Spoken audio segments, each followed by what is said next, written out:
জাতীয়তাবাদী যুবদলের ৪৭তম প্রতিষ্ঠাবার্ষিকী ঘিরে ব্রাহ্মণবাড়িয়ার নবীনগরে উৎসবমুখর পরিবেশ। উপজেলা যুবদলের আয়োজনে এবং বিএনপির দলীয় মনোনয়ন প্রত্যাশী কাজী নাজমুল হোসেন তাপসের নেতৃত্বে হাজারো নেতাকর্মীর অংশগ্রহণে বর্ণাঢ্য র্যালি ও আলোচনা সভার আয়োজন করা হয়।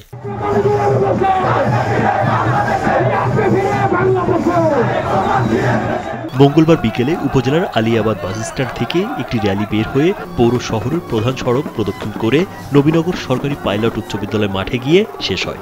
এ সময় ব্যানার, ফেস্টুন ও দলীয় স্লোগানে মুখরিত হয়ে ওঠে পুরো এলাকা। নেতৃত্বে ছিলেন বিএনপির দলীয় মনোনয়ন প্রত্যাশী কাজী নাজমুল হোসেন তাপস। তার উপস্থিতিতে উৎসাহে মুখর ছিল র্যালির প্রতিটি ধাপ।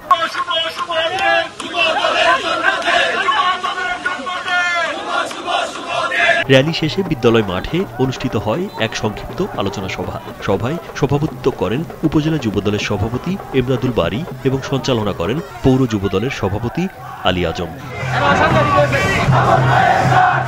সভায় বক্তারা বলেন, যুবদল প্রতিষ্ঠার মূল লক্ষ্য ছিল গণতন্ত্র পুনরুদ্ধার ও দেশের যুব সমাজকে সংগঠিত করা।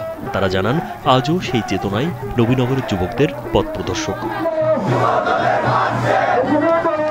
দিনভর র্যালি, স্লোগান আর উচ্ছ্বাসে নবীনগর শহর পরিণত হয় উৎসব মুখর মিলন মেলায়। নেতাকর্মীদের মধ্যে দেখা যায় একাত্মতা, উদ্দীপনা ও ভবিষ্যৎ রাজনীতির নতুন প্রত্যাশা।